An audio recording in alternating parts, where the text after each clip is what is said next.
Chapter 20. The Charge of Cowardice. Gahan, watching through the aperture between the hangings, saw the frantic flight of their pursuers.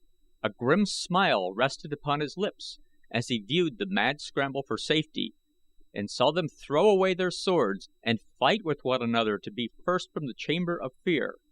And when they were all gone he turned back toward Tara, the smile still upon his lips.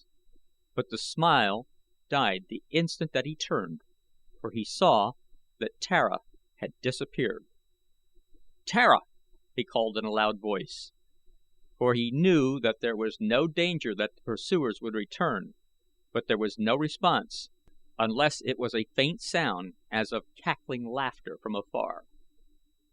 Hurriedly he searched the passageway behind the hangings, finding several doors, one of which was ajar. Through this he entered the adjoining chamber, which was lighted more brilliantly for the moment by the soft rays of hurtling Thuria taking her mad way through the heavens. Here he found the dust upon the floor disturbed, and the imprint of sandals. They had come this way, Tara and whatever the creature was that had stolen her. But what could it have been? Gahan, a man of culture and high intelligence, held few, if any, superstitions. In common with nearly all the races of Barsoom he clung, more or less inherently, to a certain exalted form of ancestor worship, though it was rather the memory or legends of the virtues and heroic deeds of his forebears that he deified rather than themselves. He never expected any tangible evidence of their existence after death. He did not believe that they had the power either for good or for evil other than the effect that their example while living might have had upon the following generations. He did not believe, therefore, in the materialization of dead spirits. If there was a life hereafter, he knew nothing of it, for he knew that science had demonstrated the existence of some material cause for every seemingly supernatural phenomenon of ancient religions and superstitions. Yet he was at a loss to know what power might have removed Tara so suddenly and mysteriously from his side in a chamber that had not known the presence of man for 5,000 years. In the darkness he could not see whether there were the imprints of other sandals than Tara's, only that the dust was disturbed, and when it led him into gloomy corridors he lost the trail altogether. A perfect labyrinth of passages and apartments were now revealed to him as he hurried on through the deserted quarters of O Mai. Here was an ancient bath, doubtless that of the jeddak himself, and again he passed through a room in which a meal had been laid upon the table 5,000 years before, the untasted breakfast of O Mai, perhaps. There passed before his eyes, in the brief moments that he traversed the chambers, a wealth of ornaments and jewels and precious metals that surprised even the Jed of Gathol, whose harness was of diamonds and platinum and whose riches were the envy of a world. But at last his search of O Mai's chambers ended in a small closet in the floor of which was the opening to a spiral runway leading straight down into the Stygian darkness. The dust at the entrance of the closet had been freshly disturbed, and as this was the only possible indication that Gahan had of the direction taken by the abductor of Tara, it seemed as well to follow on as to search elsewhere. So, without hesitation, he descended into the utter darkness below.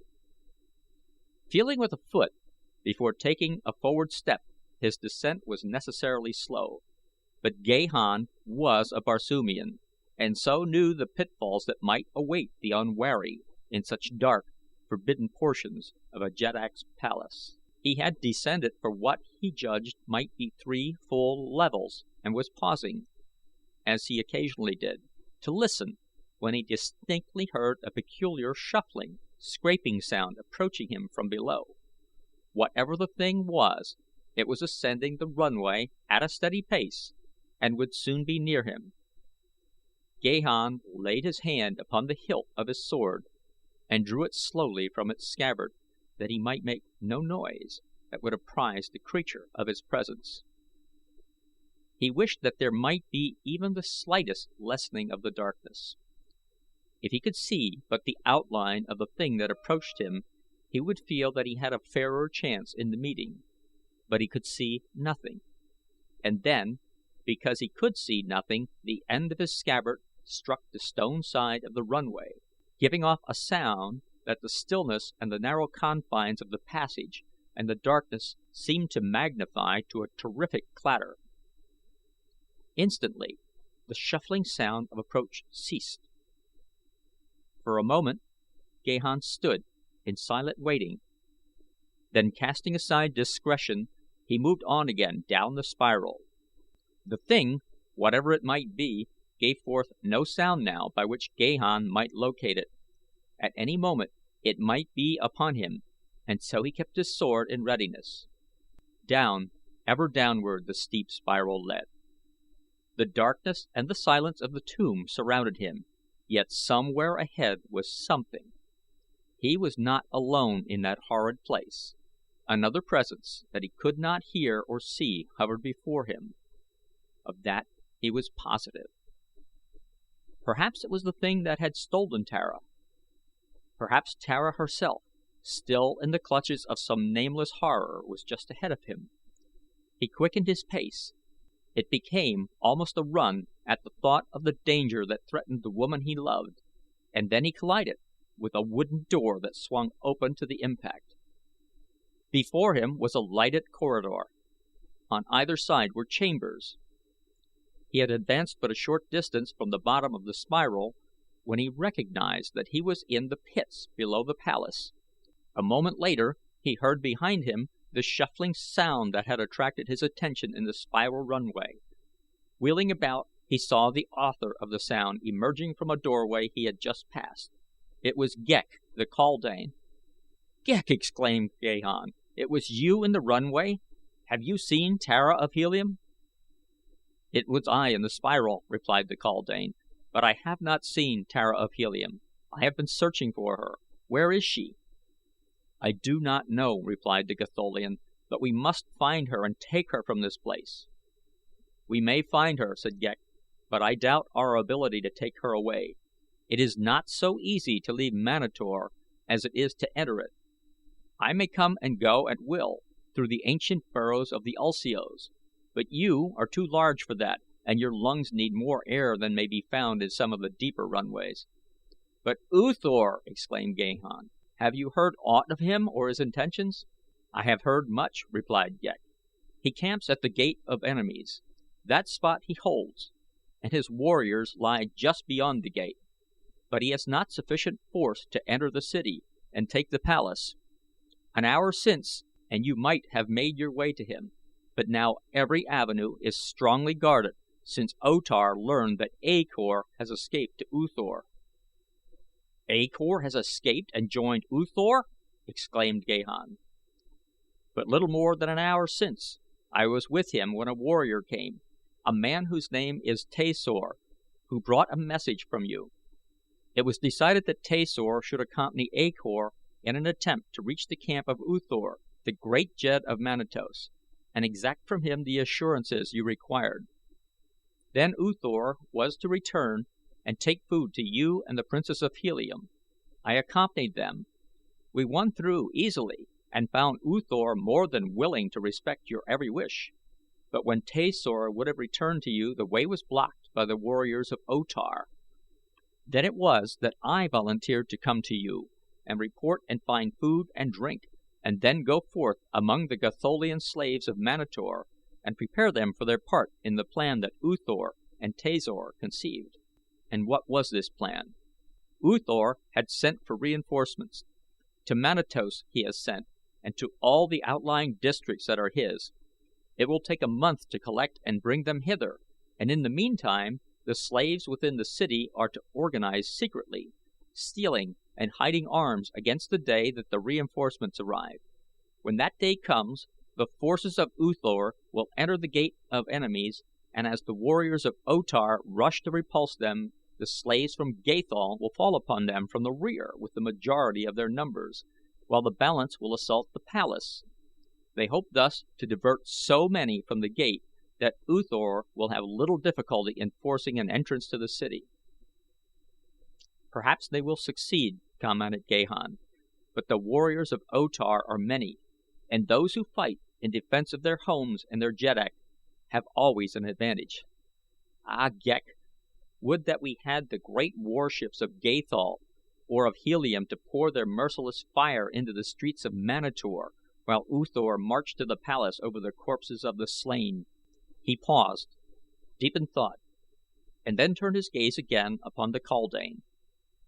"Have you aught of the party that escaped with me from the field of Jetan, of Floran, Valdor, and the others? What of them?" 10 of these won through to U Thor at the Gate of Enemies, and were well received by him. 8 fell in the fighting upon the way. Valdor and Floran live, I believe, for I am sure that I heard U Thor address 2 warriors by these names. "Good!" exclaimed Gahan. "Go then through the burrows of the Alcios to the Gate of Enemies and carry to Floran the message that I shall write in his own language. Come while I write the message." In a nearby room they found a bench and table, and there Gahan sat and wrote in the strange, stenographic characters of Martian script a message to Floran of Gathol. "Why," he asked when he had finished it, "did you search for Tara through the spiral runway where we nearly met?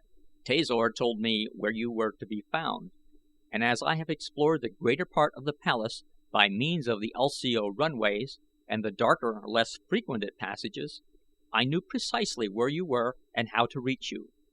This secret spiral ascends from the pits to the roof of the loftiest of the palace towers.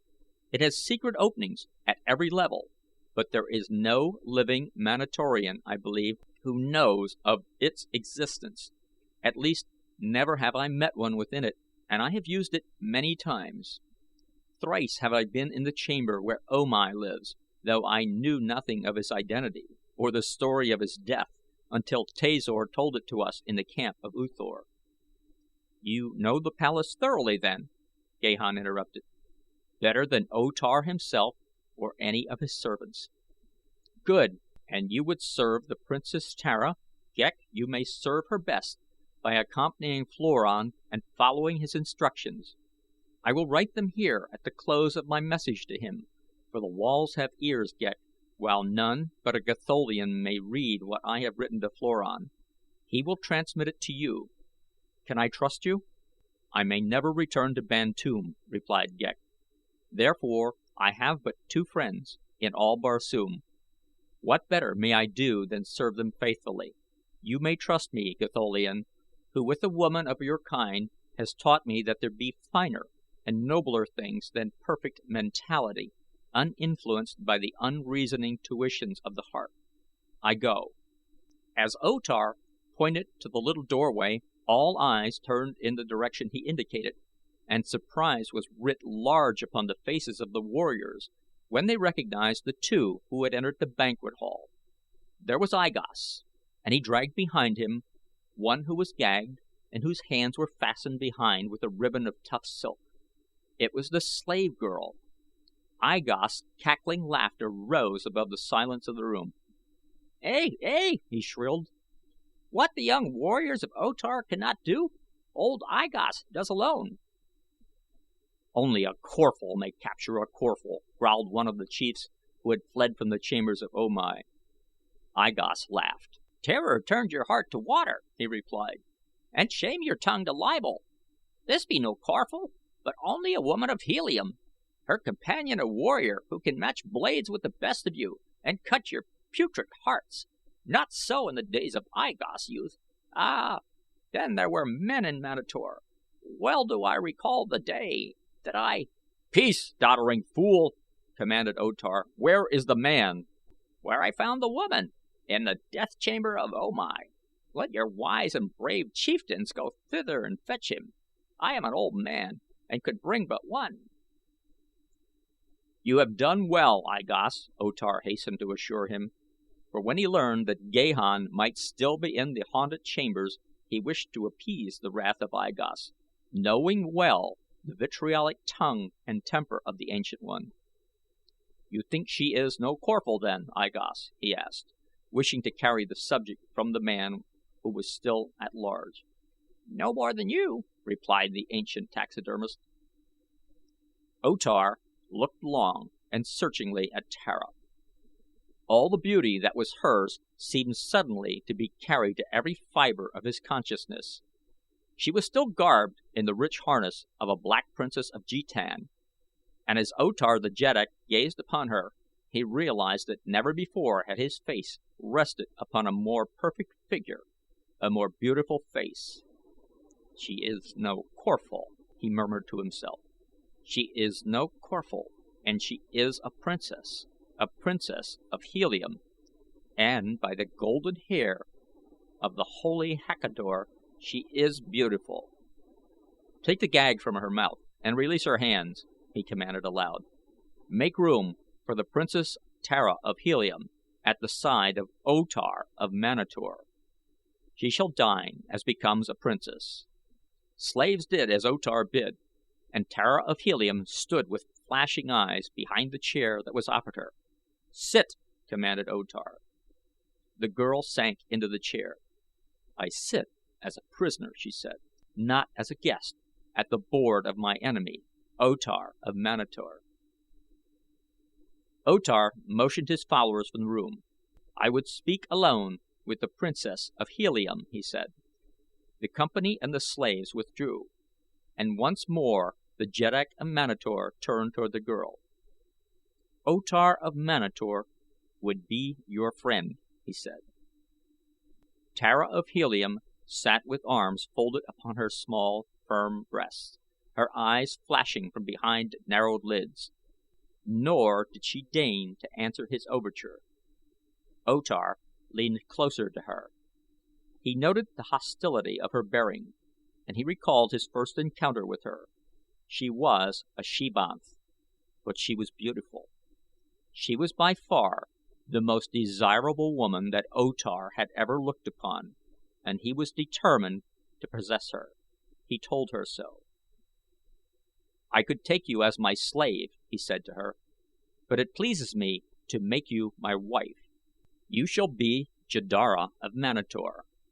You shall have 7 days in which to prepare for the great honor that O Tar is conferring upon you, and at this hour of the 7th day you shall become an empress and the wife of O Tar in the throne room of the Jeddaks of Manator." He struck a gong that stood beside him upon the table, and when a slave appeared he bade him recall the company. Slowly the chiefs filed in and took their places at the table. Their faces were grim and scowling, for there was still unanswered the question of their Jeddak's courage. If O Tar had hoped they would forget, he had been mistaken in his men. O Tar arose. "In 7 days," he announced, "there will be a great feast in honor of the new Jeddara of Manator," and he waved his hand toward Tara of Helium. "The ceremony will occur at the beginning of the 7th Zode in the throne room. In the meantime the Princess of Helium will be cared for in the tower of the women's quarters of the palace. Conduct her thither, E Thas, with a suitable guard of honor, and see to it that slaves and eunuchs be placed at her disposal, who shall attend upon all her wants and guard her carefully from harm." Now E Thas knew that the real meaning concealed in these fine words was that he should conduct the prisoner under a strong guard to the women's quarters and confine her there in the tower for 7 days, placing about her trustworthy guards who would prevent her escape and frustrate any attempted rescue. As Tara was departing from the chamber with E Thas and the guard, O Tar leaned close to her ear and whispered, "Consider well during these 7 days the high honor I have offered you, and its sole alternative." As though she had not heard him, the girl passed out of the banquet hall, her head high and her eyes straight to the front. After Ghek had left him, Gahan roamed the pits and the ancient corridors of the deserted portions of the palace, seeking some clue to the whereabouts or the fate of Tara of Helium. He utilized the spiral runway in passing from level to level until he knew every foot of it from the pits to the summit of the high tower, and into what apartments it opened at the various levels, as well as the ingenious and hidden mechanism that operated the locks of the cleverly concealed doors leading to it. For food, he drew upon the stores he found in the pits, and when he slept, he lay upon the royal couch of O Mai in the forbidden chamber, sharing the dais with the dead foot of the ancient Jeddak. In the palace about him seethed, all unknown to Gahan, a vast unrest. Warriors and chieftains pursued the duties of their vocations with dour faces, and little knots of them were collecting here and there, and with frowns of anger discussing some subject that was uppermost in the minds of all. It was upon the 4th day following Tara's incarceration in the tower that Ethos, the major domo of the palace and one of O Tar's creatures, came to his master upon some trivial errand. O Tar was alone in one of the smaller chambers of his personal suite when the major domo was announced, and after the matter upon which Ethos had come was disposed of, the Jeddak signed him to remain. From the position of an obscure warrior I have elevated you, Ethos, to the honors of a chief. Within the confines of the palace your word is second only to mine. You are not loved for this, Ethos, and should another Jeddak ascend the throne of Manator, what would become of you, whose enemies are among the most powerful of Manator? Speak not of it, O Tar, begged Ethos. These last few days I have thought upon it much, and I would forget it. But I have sought to appease the wrath of my worst enemies. I have been very kind and indulgent with them. You, too, read the voiceless message in the air? Demanded the Jeddak. Ethos was palpably uneasy, and he did not reply. Why did you not come to me with your apprehensions? Demanded O Tar. Be this loyalty? I feared, O mighty Jeddak, replied Ethos. I feared that you would not understand, and that you would be angry. What know you? Speak the whole truth, commanded O Tar. There is much unrest among the chieftains and the warriors, replied Ethos. Even those who were your friends fear the power of those who speak against you. What say they? Growled the Jeddak. They say that you are afraid to enter the apartments of O Mai in search of the slave Turan. Oh, do not be angry with me, Jeddak. It is but what they say that I repeat. I, your loyal Ethos, believe no such foul slander. No? No, why should I fear? Demanded O Tar. We do not know that he is there. Did not my chiefs go thither and see nothing of him? But they say that you did not go, pursued Ethos, and that they will have none of a coward upon the throne of Manator. They said that treason? O Tar almost shouted. They said that and more, great Jeddak, answered the major domo. They said that not only did you fear to enter the chambers of O Mai, but that you feared the slave Turan, and they blame you for your treatment of A Kor, whom they all believe to have been murdered at your command. They were fond of A Kor, and there are many now who say aloud that A Kor would have made a wondrous Jeddak. They dare! Screamed O Tar. They dare suggest the name of a slave's bastard for the throne of O Tar? He is your son, O Tar, Ethos reminded him. Nor is there a more beloved man in Manator. I but speak to you of facts which may not be ignored, and I dare do so because only when you realize the truth may you seek a cure for the ills that draw about your throne. O Tar had slumped down upon his bench. Suddenly he looked shrunken and tired and old. Cursed be the day, he cried, that saw those 3 strangers enter the city of Manator. Would that Udor had been spared to me. He was strong. My enemies feared him, but he is gone, dead at the hands of that hateful slave Turan. May the curse of Isis be upon him. My Jeddak, what shall we do? Begged Ethos. Cursing the slave will not solve your problems. But the great feast and the marriage is but 3 days off, pled O Tar. It shall be a great gala occasion. The warriors and the chief all know that it is the custom. Upon that day gifts and honors shall be bestowed. Tell me, who are the most bitter against me? I will send you among them, and let it be known that I am planning rewards for their past services to the throne. We will make jeds of the chiefs, and chiefs of warriors, and grant them palaces and slaves. Eh, Athos?" The other shook his head.